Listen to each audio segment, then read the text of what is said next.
If everybody is ready, I'm going to call to order the RTC, the Regional Transportation Commission meeting for Thursday, November 17th. We will start with well, actually, we don't start with Pledge of Allegiance here. We start with a roll call. Madam Clerk, would you please call the roll? Aye. Darren Tedford, Here. Alexis Hill, Here. Vaughn Harton, Here. Ed Lawson,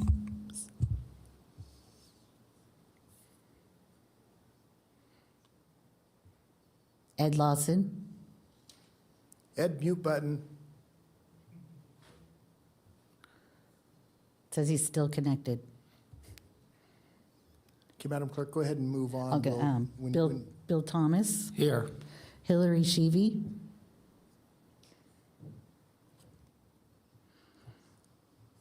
Hillary Sheevy,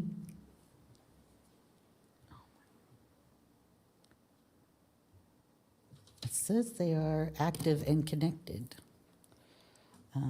Devin Reese,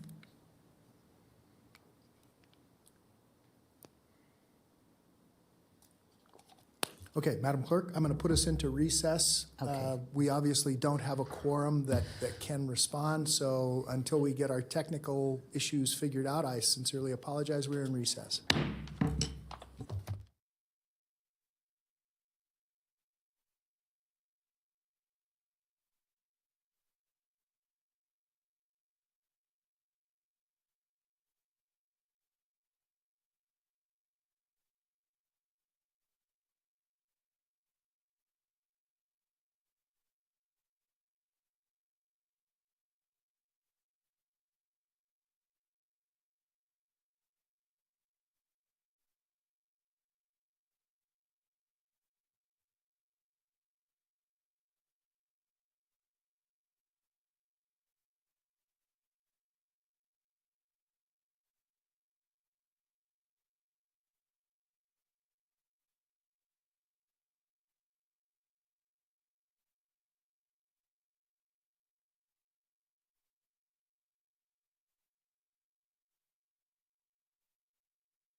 Mayor Shivi, Absolutely. Maybe it just started working. Mayor Shivi, can you hear me? How about this? Anyone else that can hear me, please chime in.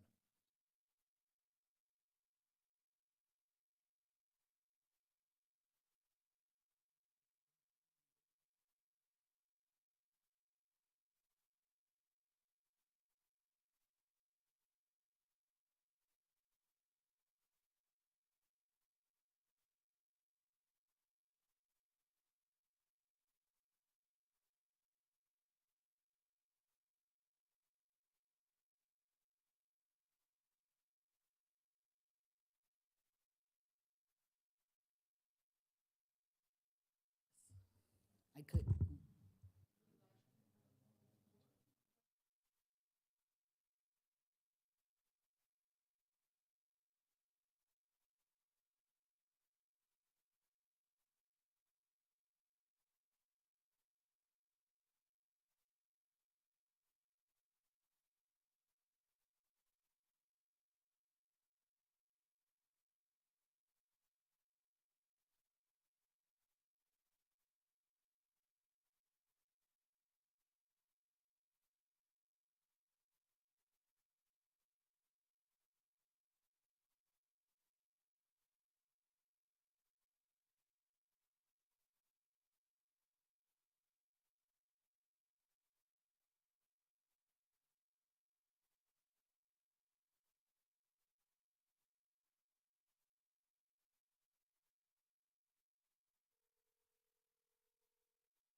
Alexis, can you hear us?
Line.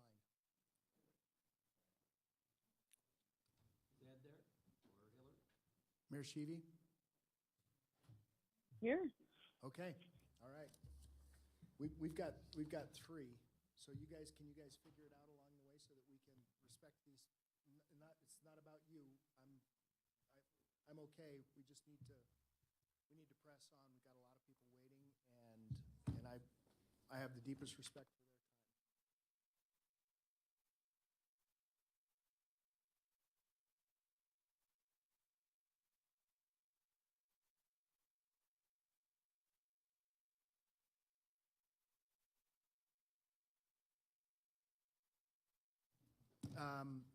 I'm going to bring us back to order.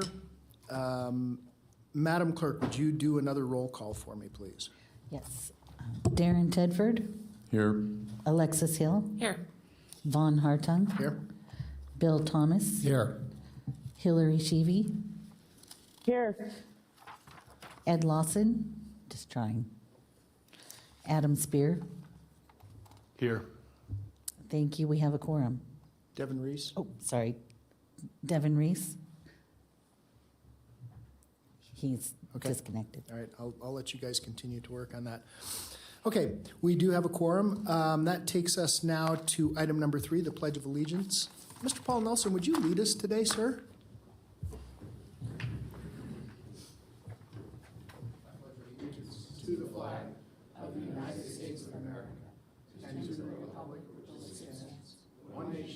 Under God, indivisible, with liberty and justice for all.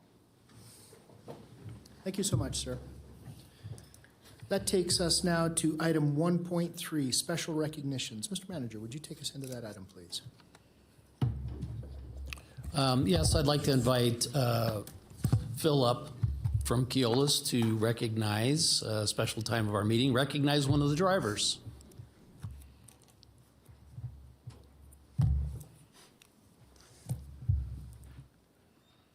Good morning. For the record, I'm Phil Pumphrey, General Manager of Keolis. I'd like to introduce to you Miss Jessica Riano.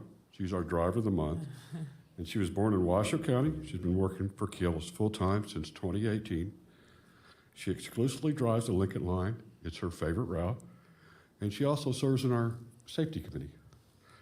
She's a mother of 4 kids, beautiful kids, I might add. And her hobbies are staying home with the family, cooking, going to the gym, and listening to music. So we appreciate all that you do. Congratulations. Yes, thank you.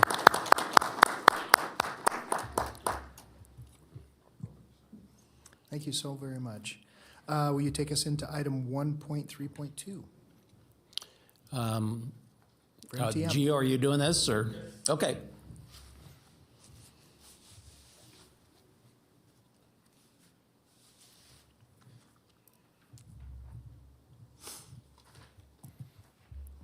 Welcome. Good morning. Good morning. My name is Theo Jackson, General Manager for MTM Transit. And our Employee of the Month, actually she's away healing on surgery she had earlier this week, but please join us in congratulating Maggie Underwood as the Employee of the Month for October 2022 for MTM Transit. Maggie Underwood has been in transportation just short of 2 years. She's energetic, enthusiastic, and well-liked by our passengers, and has assisted us in recruiting efforts. In addition, has a good safety record. She has no complaints, negative iDrive events, or incidents during the month of October. Maggie is an asset to MTM Transit as she embodies our mission, values, and every trip is important. Thank you. Thank you so much. All right. Congratulations. Okay, that takes us now to item number 2, public comment. Public comment taken under this item may pertain to matters both on and off the agenda. Madam Clerk, would you please call public comment? Yes, we have one public comment, Dora Martinez.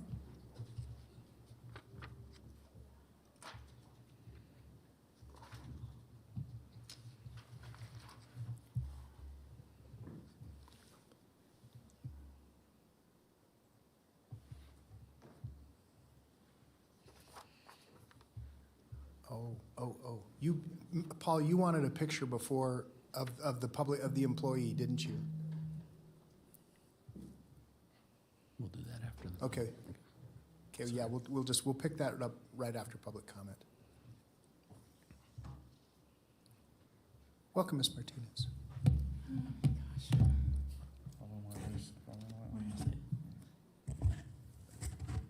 Good morning. I just want to say congratulations to Mayor Shibi and Ed Lawson and whoever was running. My name is Dora Martinez, and I'm representing the Nevada Disability Peer Action Coalition. There was two things. I am a Access client, and we had an issue, I think it was last month, and I know I brought this up with Susie and I sent emails, but it's been twice that this has happened to me. For those of you that doesn't know, I am blind. I have a service dog, totally blind. I don't see anything. It's completely dark in here. And I get scared when I'm trying to call and see the status of my ride and nobody's answering the phone, and I'm stuck out there with my service dog out in the elements in the middle of somewhere. But there's no eyewitness because I can't see. So I just encourage Gio, whom I heard earlier, to please update or upgrade or train your dispatcher well so they do not disrespect or talk down to your disabled client. And also, I think there was an agenda, I think it's 4.31, it's Arlington. One of the RTC folks did come to the RAC meeting to discuss about this, and me and Mark Tatter, who are visually impaired in that committee, were requesting that if there's a tactile version of that, because we do want to be included in this type of infrastructure that the city is doing. What else was I going to say? Gosh, I can't remember. But those are it. And also, I want to thank you to Maggie Underwood. She's a great driver, and I wish that their reward are good, because I heard that it's $10 for Subway, and I think it should be $100 gift card, because inflation, groceries are expensive. A gallon of milk is $5. Meat are like expensive, so I think do away with Subway and give them a gift card so they can feed their family. Thank you. Thank you. Thank you. Madam Clerk? Is there anyone else wishing to speak at this time? There is no further public comment. Okay. I will close public comment, and I will bring it back to the board. Mr. Nelson, did you want a photograph? Okay. Jessica will. Perfect. All right. We're going to go into recess for just a moment and make a picture, and then we'll be right back.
Hey, Ed, can you still hear us? Yeah, I can hear you. Okay, so we're gonna email you. I had you. We're gonna, Yeah, I had you on mute.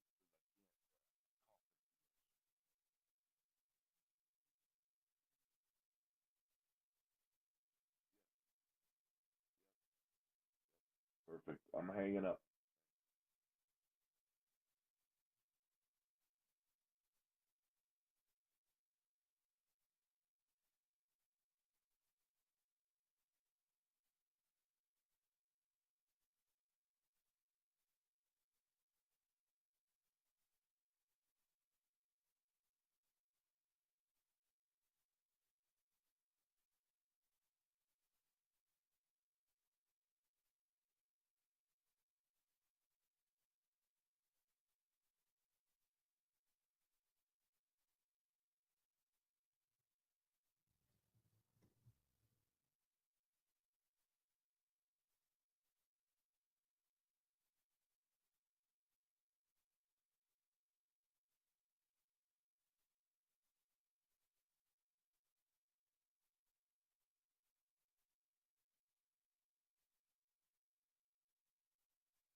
Mayor Lawson, we have you. Mayor Shivi, do we have you?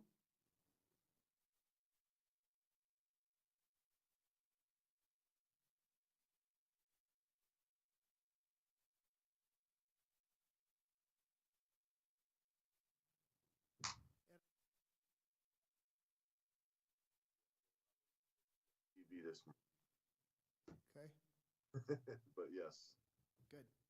I'm not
Can you hear me?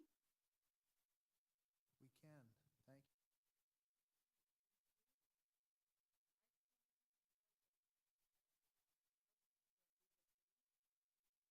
So we're all trying to figure out how to patch into you remotely. So thanks for doing this.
Awesome. I'm here. Okay, so Devin, do we have you there? Yes, I'm here. Okay, all right, so Madam Clerk, I'm going to bring us back to order. Would you, let's open up roll call one more time if you would. Okay. All right, Darren, hold on just a second, Madam Clerk. Mayor Shivi, are you ready? And Mayor Lawson, are you ready? We are? Okay, perfect. Proceed, Madam Clerk. Darren Tedford, Here. Alexis Hill, Here. Vaughn Harton, Here. Bill Thomas, Here. Ed Lawson, Here. Hillary Sheevy, Here. and Adam Spear, Devin Reese? Here. Devin Reese. Here. Okay, all right. Very good. Okay, we have everyone, we have a quorum. We have already taken public comment. Item number 3, let's see if we can move through this fairly quickly because I know that you guys have lots to do today. That's the approval of the agenda. Does anyone need anything taken out of order or removed? Looking for a motion. Move to approve. Have a I'll second? second. Have a motion by Hill, second by Sheevy. Madam Clerk, is there any public comment on this item? No, there is not. Okay, we'll close public comment, bring it back to the board. We have a motion and a second. Seeing no other discussion, all those in favor, please signify by saying aye. Aye. Aye. Any opposed? Motion carries unanimously. That takes us to item number 4, consent. Mr. Manager, would you take us into the consent agenda, please? Yes, Vice Chairman. We have no items to pull or modify on the consent agenda, so looking for a block vote unless the board wants to take something out of order. Does anyone have any questions? And thank you, Mr. Manager. Does anyone have any questions on any item on the consent agenda that you need information on or need pulled?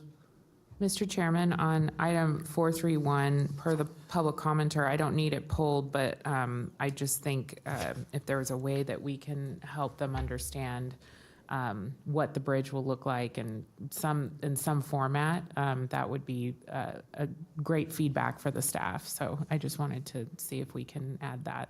Yeah, and I agree with you that if, and I don't think that we need to add this into the motion, but the Sure. request was a tactile version is what I had written down. So, and we absolutely want to see if we can make that available.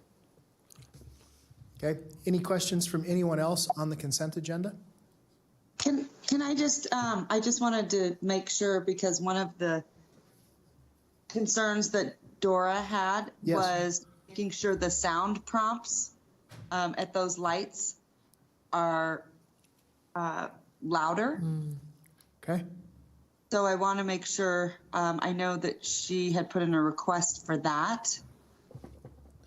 And then the other thing is do we not have another way to communicate with our riders other than a call-in number of a dispatch Mr. for Manager. complaint and seeing how routes or times of routes and, those types of communication? I'm going to let Director Thomas answer you.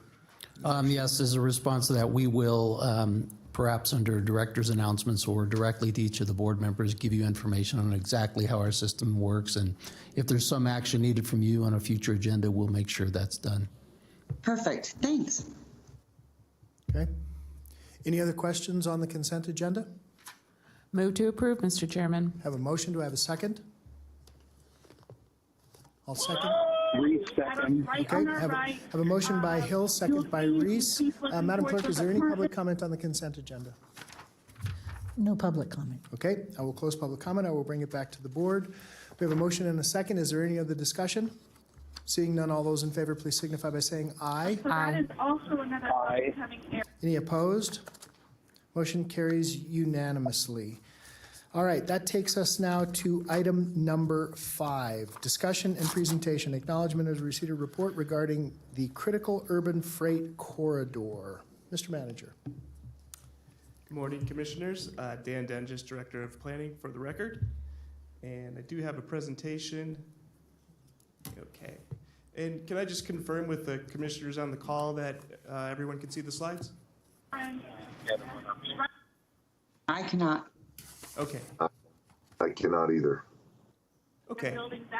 That's fine. I was just wanting to know how much I should verbalize through things. So I will talk through them. So try to be as descriptive as possible. So the item before you today is really just to provide some information to you and maybe get some feedback. So the Federal Highway Administration, FHWA, has part of the designation of the National Highway Freight Network as what's called critical urban freight corridors. And I'm going to read the definition here on the slide. And what those are public roads in urbanized areas which provide access and connection to the primary highway freight system and the interstate. So the primary highway freight system is a network of highways identified as the most critical portions of the U.S. freight transportation system determined by measurable and objective national data. And essentially what these are, just kind of to summarize, are roadways in urbanized areas that basically serve as connectors to the national highway network to move freight and goods. So with that, Nevada previously had 75 miles of this designation for urbanized areas. With the adoption of the new bipartisan infrastructure law, it provided for an additional 75 miles of this designation, so a total of 150 miles for the state. And we, as the MPO and NDOT, have to work together to coordinate to identify roadways in the urbanized areas that we want to assign this designation. And basically, we arrived at that through data that was provided to us through NDOT, which showed where all the freight traffic is going. So to be very clear, this is not a designation of a truck route where we're directing freight to go. It's really more capturing where those freight movements are already occurring or anticipated to occur. In addition, this designation does not provide for additional funding, additional federal funding. Really, it's an opportunity to align with our current projects and help prioritize that freight network so that if some funding should become available, if we are to go after grant opportunities. One recent example is the infra grant that we partnered with NDOT on to do some improvements on US 395. This is really just another designation that helps support improvements. Dan, before you move on, answer a question for me. Sure. I don't think I saw Pyramid Highway on the list, and we've got I don't want to call it a significant amount, but there's a good amount of industrial and commercial out on the Pyramid Highway, and it's certainly, I mean, just depending on the time of day, I think it's easy to argue, and I don't know whether when they look at freight traffic, whether they're looking at things like gravel trucks that are hauling aggregate and hauling concrete and hauling asphalt, which are, I mean, I technically to me that's still freight. Yeah, I would agree with that. And if I advance to the next slide, I've got a list of all the roadways. So you do have Pyramid. We do have Pyramid. It's the portion basically from Sparks Boulevard to the north down to McCarran Boulevard. And again, reviewing the GPS data. That's not far enough. That's the point. It needs to go all the way out to the end of the valley where we have 2 active aggregate pits at the end of the valley. Yeah, we'll make a note of that. And this is really why we're bringing it for you, to kind of hear your input. And then there's an industrial park out there, a very large industrial park, and then there's another one that's slated that's on the west side of the highway. There's another one that's slated on the east side of the highway because there is land that was zoned industrial early 2000s. It's been industrial land. So yeah, that needs to go much farther north than that. And in fact, I'm not sure why it stopped at Sparks Boulevard, because when you look at that, there isn't really much occurring there used to be an aggregate pit at Sparks Boulevard, but that's no longer an aggregate pit. That's now residential. That's the Five Ridges project. Yeah, and to your point, the data that was collected, I believe, was specific to, I I believe 16-wheelers. So basically the heavy freight truck traffic, but might have missed some of the gravel trucks, some of the, asphalt trucks that you were speaking of. Well, and even, but even so, again, there's the Hawco Industrial Park that is out off of West Calle de la Plata, and Ingenuity. It's a very large park. Absolutely. And really, yeah, we were looking at the most dense activity, not to say that there wasn't any recorded up there, but we'll certainly take that under consideration, and we can add that to the list as well. Okay. And for the benefit of the commissioners on the line, I'm just going to read through the list. And so let me just ask you guys. We emailed you a copy of this presentation. Did you get it, Mayor Lawson? And Yes. Have it. I received it. good. I have it. I'm looking at it Okay. online. Okay. Wonderful. Perfect. That being the case, I Thank you. will not delay any longer Nope. and not read through the list. So, Proceed. Thank you. And I sure. apologize for the interruption. no worries. I appreciate that. Save me some time. And again, this slide is a map that just basically visually shows those routes that were listed in the table for a little better representation. So all in all, we're looking at approximately 50 miles.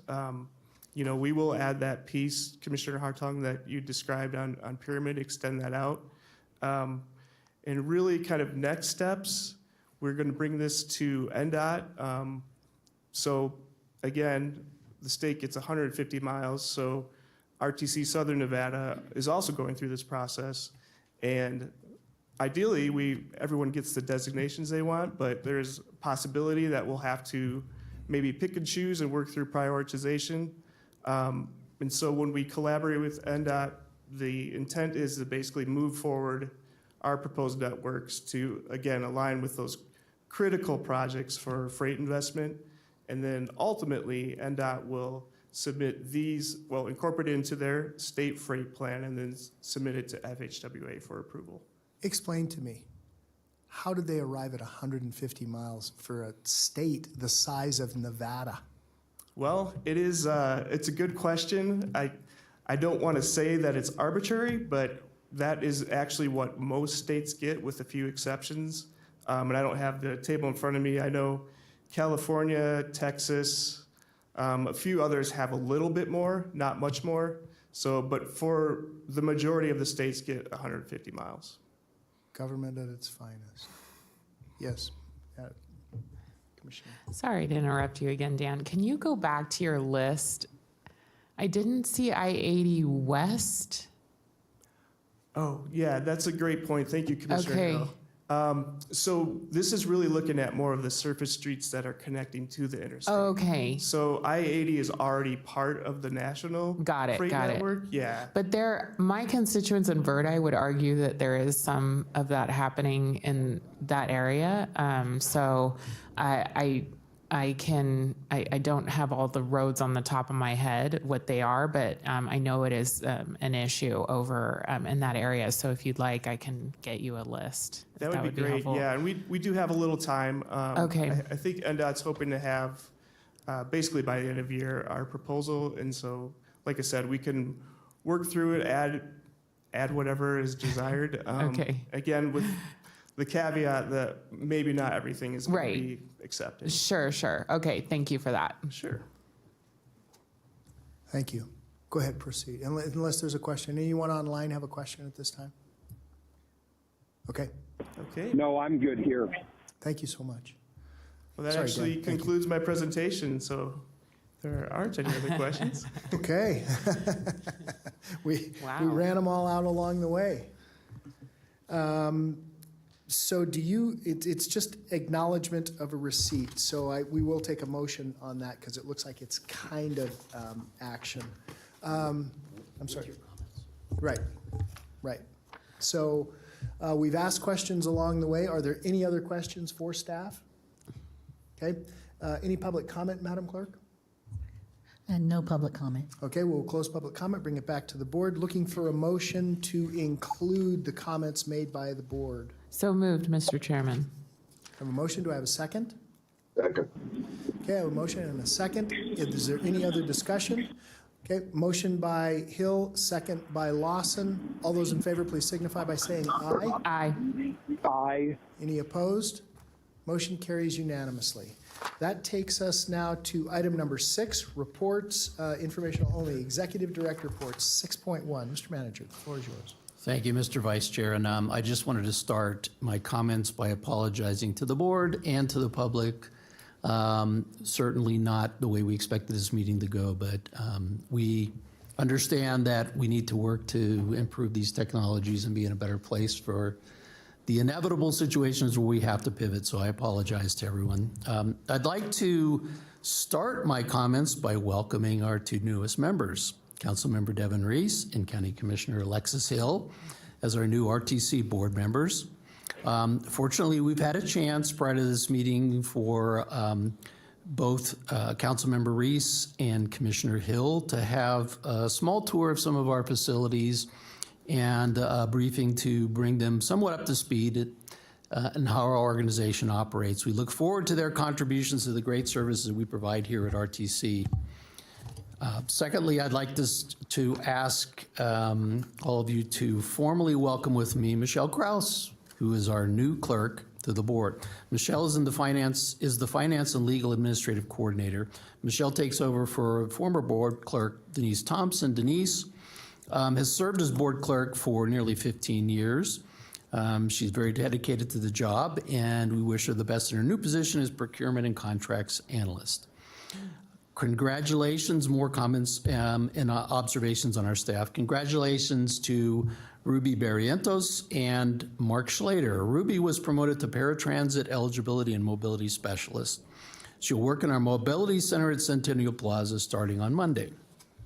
Mark was promoted to facilities and fleet management, facilities and fleet maintenance manager. Along with many of his current duties, some of his responsibilities include vehicle purchasing, audits, inspections, monitoring, contract maintenance programs, and repair and fueling stations. So very broad list of responsibilities. The RTC is helping people in need this holiday season. Once again, we are going to stuff a bus with food items for those in need. On December 8th, from 10 in the morning till 4 p.m., we will park a bus at Sam's Club on Kitsky Lane to collect non-perishable food items from the public. The RTC will deliver these donations to the Food Bank of Northern Nevada at the 2 News Share Your Christmas Food Drive. Discussions are underway, and hopefully we'll have more information to present you in the near future about the possibility of expanding passenger rail service from the Bay Area and Sacramento to the Reno Tahoe area. The Placer County Transportation Planning Agency and Caltrans are conducting a survey to determine community interest in additional rail service along this corridor. The short survey is on the RTC Facebook page and in our e-news report. Participants will enter into a drawing for a weekend stay here in the Reno Tahoe area, so we encourage all of the public to participate in that survey. And as I said, more to come as that progresses. The McCarran Boulevard study draft recommendations are ready for community review and input. You can see the results of the study on our website, and this is a great opportunity for the community to continue to give feedback on the proposed improvements. Please feel free to send comments to mccarranstudy@rtcwasho.com. The RTC provided free transit services on Election Day and Veterans Day. These 2 days provided a great opportunity to provide public transportation to the public and to introduce this valuable service to many who hadn't yet used it. Finally, I'd like to take a moment to remember former Sparks City Councilman John Mayer. John passed away this week, but he had a huge impact on Sparks in our region. He served on the RTC board, so had a direct influence on how our community advanced as far as the roadway network. And our thoughts and prayers are with his family and friends during this difficult time, and we want to acknowledge and appreciate what he did for us at RTC. So that concludes my comments today, Mr. Vice Chair. Thank you so much, Mr. Manager. You know, I knew Mr. Mayor very, very well, and I want to thank you for acknowledging that. And in fact, at this time, I'm going to just pause us for a moment to take a moment of silence for John Mayer. He was a mover and a shaker. He was involved in a lot of things, not just a school teacher, but city council. He'd been on the school board and just very, very active community member. So please join me in a moment, just a short moment of silence for Mr. John Mayer.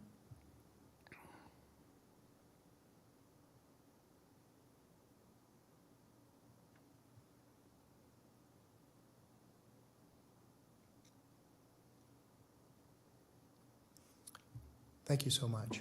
Our heartfelt condolences go out to his family and friends for this loss.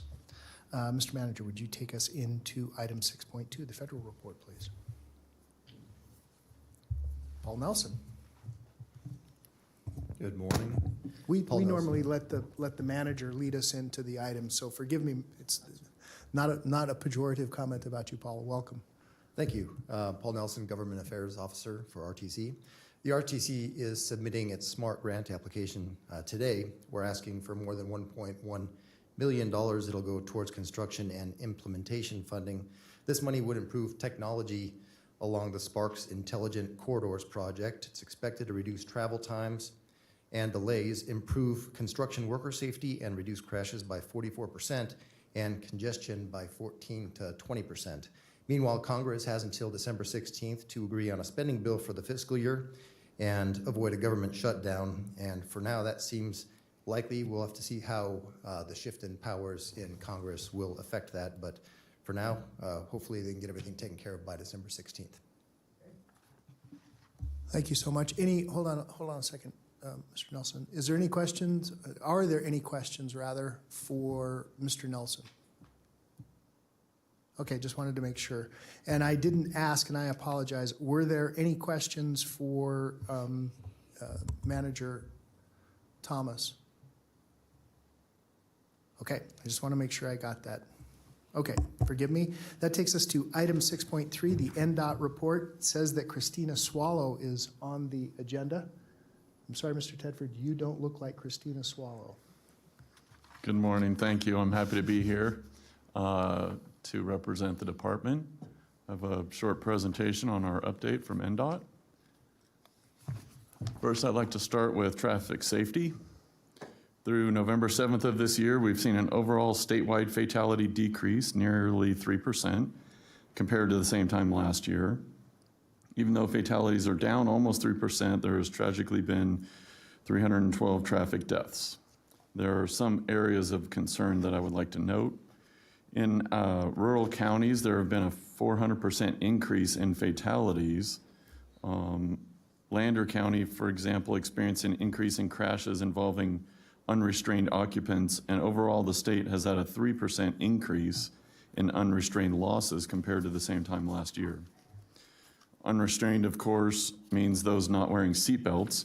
We know that buckling up cuts the risk of injury or death, serious injury or death, in a crash by half. As we see an increase in fatalities in these rural counties, it's a reminder that we remain dedicated to traffic safety for our entire transportation network, whether rural or urban. One way we do this is by supporting our local government partners and developing local road safety plans. In both our urban and rural areas, these plans can provide a framework for identifying, analyzing, and prioritizing roadway safety improvements on local roadways. They also connect local governments with traffic safety partners, from enforcement to engineering and emergency medical services to education, to holistically approach traffic safety improvements. We continue collaborating with county and city partners to support local roadways safety across our entire state. As of November 7th, 34 lives have been lost in Washoe County crashes. This month, we remain down almost 6% compared to the same time last year. We're glad that we continue to see this downward trend in Washoe County traffic fatalities over the past months. I also wanted to thank the RTC Washoe and Vision Zero traffic safety partners for raising awareness about safety around our recent daylight savings time change. It's been documented that more than 3/4 of all Nevada pedestrian and bicyclist fatalities occur between dusk and dawn.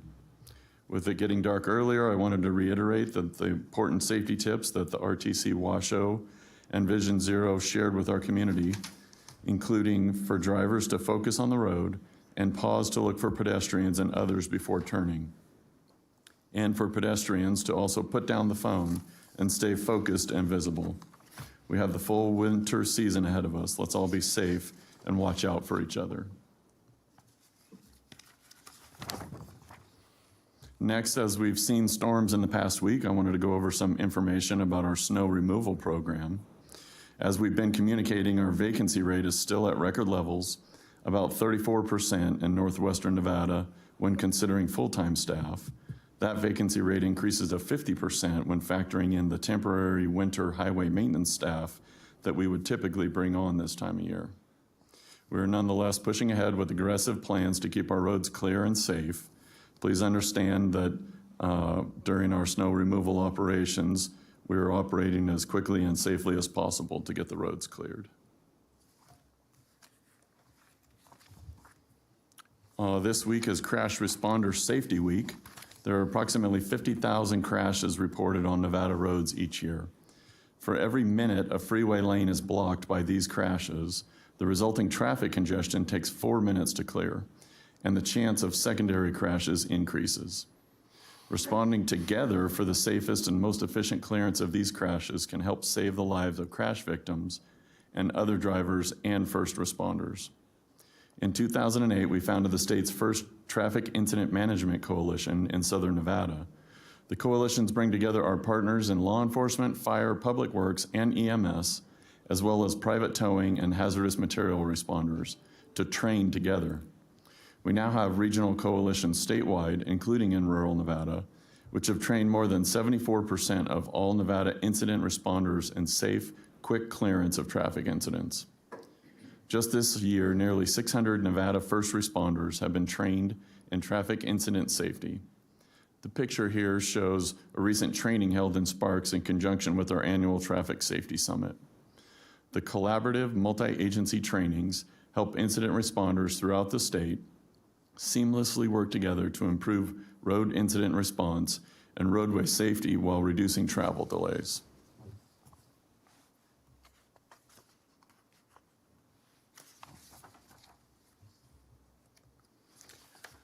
Speaking of safety, I'd like to update the board on deployment of our wrong-way driver warning systems. AAA Traffic Safety says that wrong-way driver crashes lead to approximately 500 deaths each year nationwide. In Nevada, wrong-way driver crashes result in an average of 5 to 6 deaths per year. That represents approximately 2% of our annual traffic fatalities. While the percentage isn't as large as other focus areas, wrong-way crashes tend to be more severe. By their nature, they often involve high-speed vehicles crashing head-on or opposite direction side swipes. So what are we doing? NDOT currently has in place numerous wrong-way signs on all freeway ramps to notify drivers entering in the wrong direction. We're going much further than that to combat wrong-way driving. We're also on the leading edge of state DOTs deploying wrong-way driver detection systems. In 2016, we obtained approval from the Federal Highway Administration for experimental installation of red rectangular flashing beacons at select pre-approved interstate ramps. We received interim approval for additional locations in 2020. These red rectangular flashing beacons have been installed to face wrong-way traffic on exit ramps at these approved locations. The system uses radar and closed-circuit cameras to automatically detect vehicles entering the wrong direction, activating 2 sets of red flashing wrong-way signs on the ramp.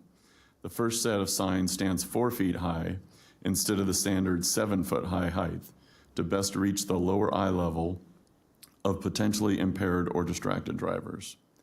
We installed these pilot wrong-way driver detection systems on 20 US 395 ramps in Reno's North Valleys, as well as multiple I-80 ramps west of Reno, and installed the preliminary infrastructure on US 95 at Kyle Canyon in southern Nevada. In the past 2 years, since June of 2020, the systems detected and led to the successful turnaround of 147 out of 189 wrong-way drivers, preventing that many potential crashes. That means 78% of the potential wrong-way driver corrected, pulled over on the shoulder, and exited the roadway correctly, backed up and reversed their direction, stopped their vehicle, or turned and traveled in the proper direction.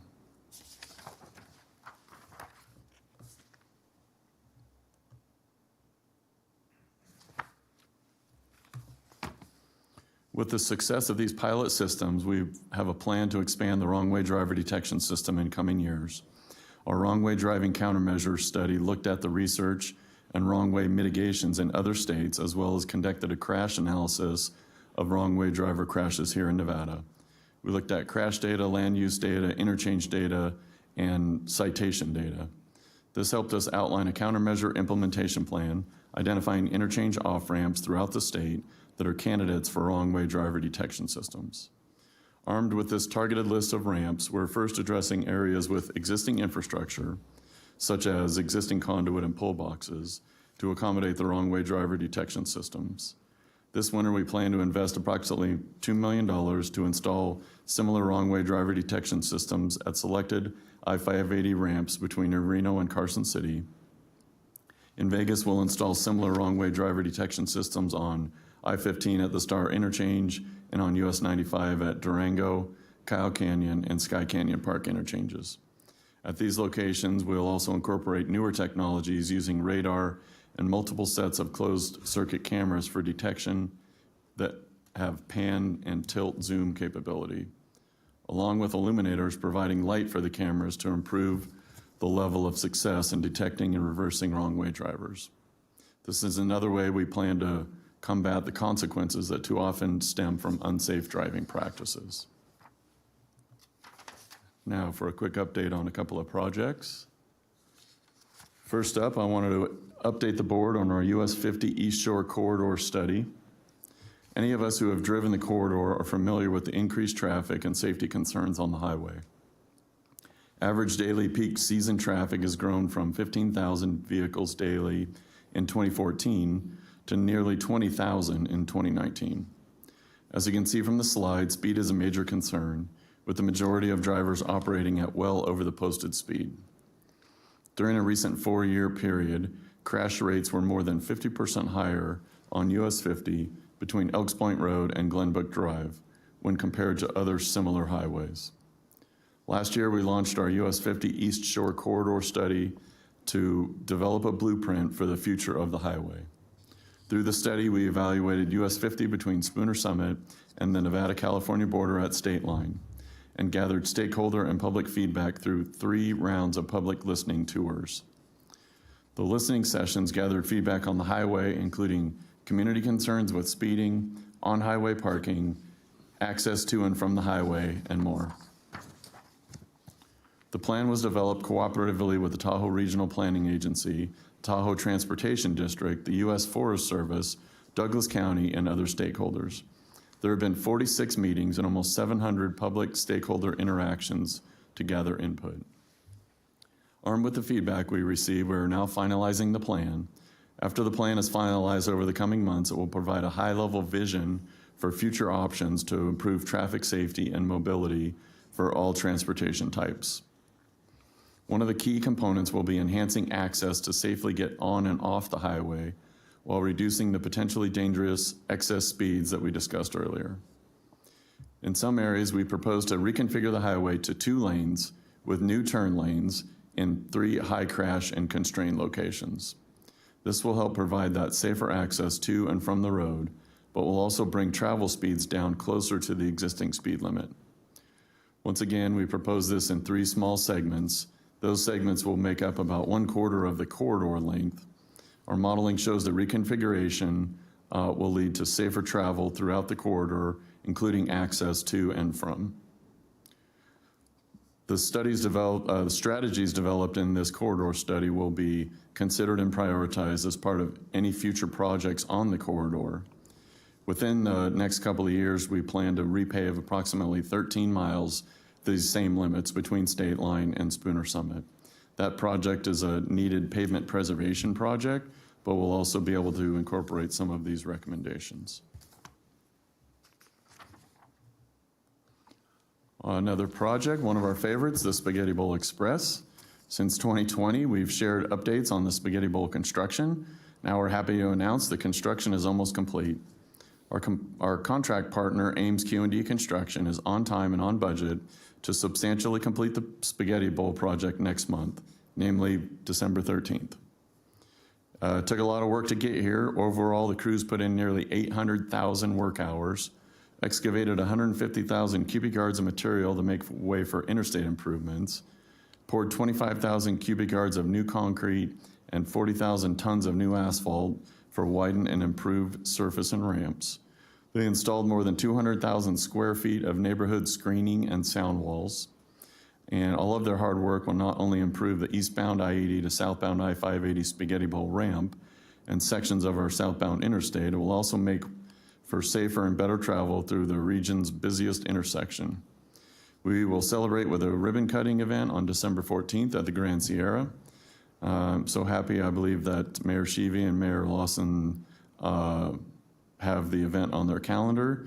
Anyone else who would like to attend, please let us know if you don't have the invite already, and we'll make sure that that happens. Any of our project partners, we hope that, we're going to coordinate to have them attend this celebration of this significant project. As we wrap up the work, the drivers will see construction around the Spaghetti Bowl in the next month and into the spring, namely permanent striping, landscaping, and some longer lead items like a wrong-way driver system that's planned for one of the ramps.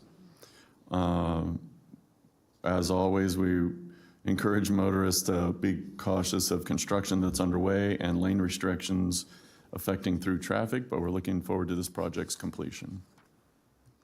That's all I have. Okay. Questions for NDOT? We'll start online. Mr. Mayor, do you have any questions for NDOT? Okay. Mayor Sheevy? Yeah, really quickly. How many did you say exactly up here of the wrong way technology? What do you call that? The wrong-way driver systems? Yeah. How many in place? Yeah, how many are you going to put in place up here? Okay, so we have, let me look at my notes so I quote the right number.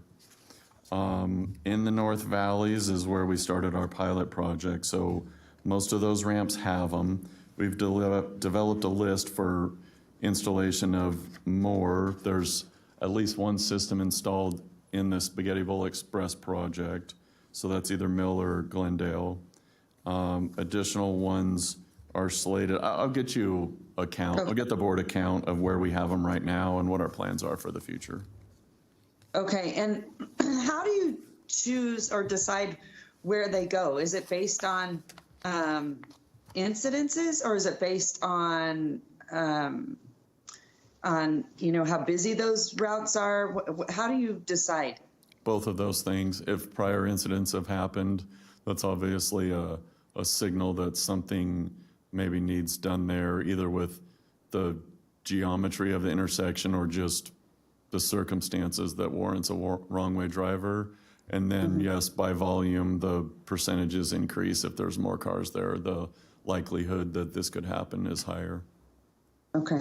And how long has this infrastructure and technology been around? So we brought it to the state in, again, let me look at my notes. We brought it to the state as a pilot project in 2016. And when pilot projects happen like that and we have to get special permission from the FHWA, typically it's something that's been tested from a research project in one state or more, and then the FHWA approves it, and then states start implementing it nationwide. Okay. Do you have any statistics on like, oh, this is, 97% effective or anything like that? Only specifically the one that I gave, because we track all of crash data. We don't track citation data, where if the state police had given out a citation for a wrong-way driver, but a crash hadn't occurred, we wouldn't know. But since we have the cameras and since we're tracking, the number I have is turning around 147 of 189 wrong-way drivers, 78% correction on what would have been 100, almost 200 people driving the wrong way on the interstate. Yeah. And, well, I want to commend you, but this is a real problem. We've had way too many tragedies with these wrong-way drivers, and it seems to be like it should just be standard that we have, that, that these are on every, off ramp, on ramp, whatever that looks like. But so I commend you. Thank you very much. I'd like to know how many you are putting in, and then where exactly does this come from, like financially? And will you be getting any, or is this on a federal level? Any of that infrastructure money, or what does that look like? Sure. Typically, we have money that comes from the feds that's required to be spent on safety. And that, when we talk about our federal obligation limit or the amount of money that we can get from the feds for spending on our roads. So that's specific money we would spend, but we also have additional money that we can spend on it that is part of our prioritization project. And in our One Nevada plan, we have safety as our first and most important goal. So we have multiple funding sources that we can spend on this. And just like you've heard and Christina's talked about our advisory working group, we have a funding shortfall, but we also have safety as our top priority. Yeah, absolutely. Well, I commend you for doing this. I really, really appreciate it. It's so very well needed. Okay, thank you so much. Thank you. Mr. Reese, anything from you? Any questions? No, I'm good. I can kind of echo the Madam Mayor's comments and think that you're heading in the right direction, so I appreciate that. Obviously, all of us are concerned about safety, and we don't want people to be injured or die, and so I think the comments are well made. Thank you so much. Commissioner Hill? Okay, so that'll leave it with me. So, Mr. Tedford, have we seen? This is a really interesting. I'm glad you brought this up. Daylight savings. Do we see more incidents when daylight savings is instituted, both in the spring and the fall?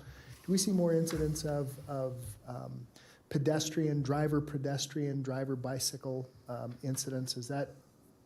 I don't know that we specifically have the data for crashes during maybe the couple of weeks after the change, either change. Yes. We just have the timing of whether it's dusk or dawn, that throughout the year, that's when between dusk and dawn, that's when our crashes happen because of reduced visibility. No, the only reason I bring this up is it seems to me that this is one more reason why we get rid of daylight savings time. And I'm serious about that. No, I don't care what understand. time it is. I'm not advocating for, one or another. Just pick a time and leave it there. And I wondered if there was any data on that. And I'm glad that Mayor Sheevy brought up the wrong way signal devices. I think that those are amazing. It stopped 147 out of 189 total. That's just a phenomenal number. It's one of those numbers where you don't know how many lives you saved. You have no idea. Yep. Right? Agreed. You don't know whether that one person in that 147 could have hit a bus, a school bus with kids, or a minivan, with a family, or any other vehicle for that matter. So that's just a phenomenal number. Thank you so much, and I look forward to having those on every single on and off ramp in Nevada. I think that is money well spent. Which leads to my question: are they expensive devices? So for the one project I cited to put a system in as a standalone project, it's about $2 million for an interchange. For an interchange. And so that would be variable based on where the power is, what infrastructure is there, what conduit, what underground needs to be put in place, the connections to our road operations center for the closed circuit TV. But $2 million would be a good estimate.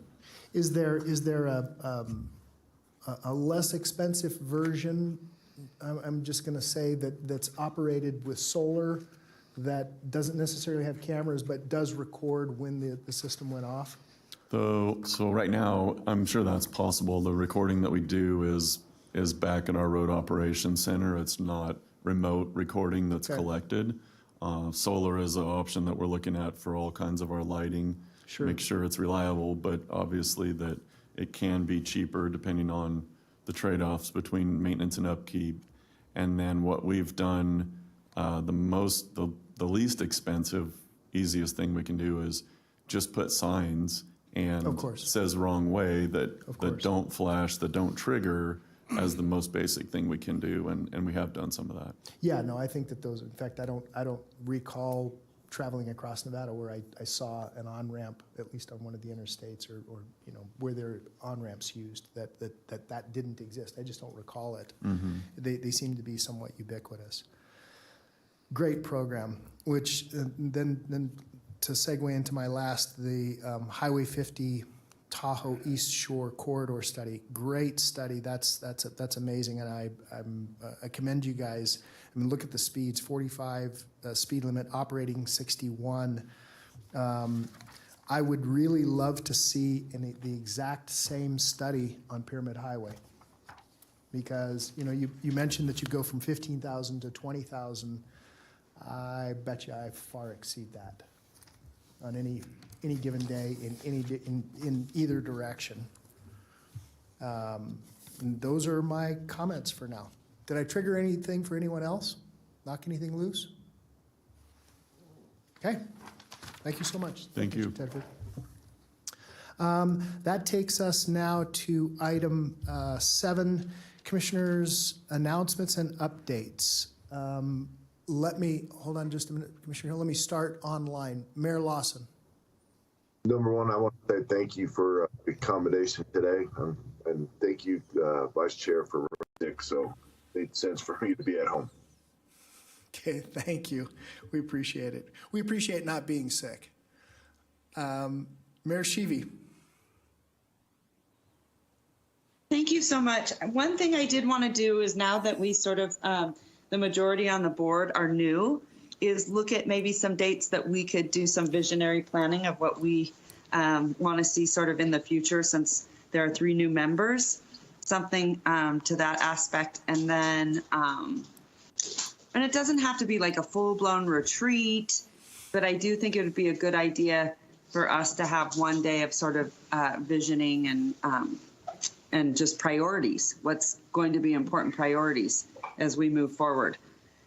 And the other thing is looking at technology. We talked about this a little bit earlier, and Bill had brought it up, but looking at technology, I believe RTC in Las Vegas has something like that, where it's an app. You can see on your phone where the route is, you can make complaints. It just, really needs to bring us to be much more innovative. And then also maybe that helps with sort of the dispatch, lag, and sometimes that will help too, because as we know, it's been more challenging to get a workforce these days. So just, something like that, where I think we can be much more communication friendly. That's it. Thank you so much, Mr. Vice Chair. Thank you, Madam Mayor. Councilman Reese, do you have anything for us? Thank you, Vice Chair Hartung. First of all, thanks for being gracious and getting the technology working today.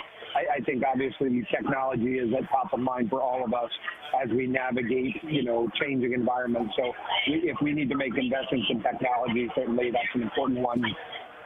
I will also say that for my part, I'm interested to work with each of you on making sure that the decisions we make about our streets are based on best practices, and your staff at the RTC, I think, has done a very good job of helping me to understand where we're heading.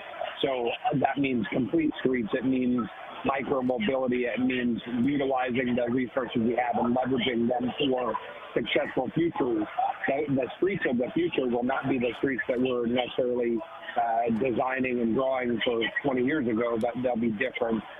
So I'm excited about it, but thanks for the opportunity to speak a little bit, and appreciate all of you. Okay, thank you. That leaves you and I. Commissioner Hill, you are up. Thank you, Mr. Chairman. I was hoping to get a update, and perhaps this could be part of half-day retreat about the Incline Village connection from Reno up to Tahoe, that bus that we did run 2 seasons ago, and just an understanding of where we're at with that program and what we're looking to do in the future. And then I love that the mayor brought up the technology update. I actually did take a bus in Vegas on Saturday, so I can share all about their technology app, and I think it's a really awesome app. So, and apparently our staff are looking at that. And then I wanted to say thank you to the RTC staff who came to the Incline Village Crystal Bay Transportation Summit that we had last night. They brought up a bus, which was super cool, yes, they brought up a van, the van for the ride share for employees. And apparently the Hyatt is going to be doing 4 vans. And that connection was made with your incredible staff. I have to give them a shout out, Bill. And I want to thank Paul Nelson, James Gee, and Scott Mikolos for coming up and spending their time up in Incline. And I know that was a drive up and a drive back down. So I'm really excited about this collaboration. So thank you. Thank you, Commissioner.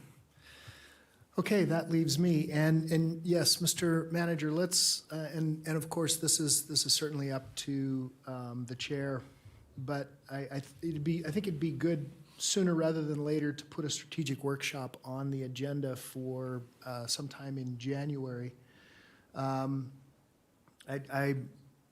also agree that whatever we decide to do, however, we meet here in the chamber, let's make sure that if we need to make some kind of a purchase or make some kind of an accommodation for these kinds of meetings, so that the technology is easy to deal with, let's do it. Let's figure that out, because we do have these scenarios whereby, we've got, and this is I don't want to say it's unusual, but because it has happened in the past, but we have both mayors on the on the board.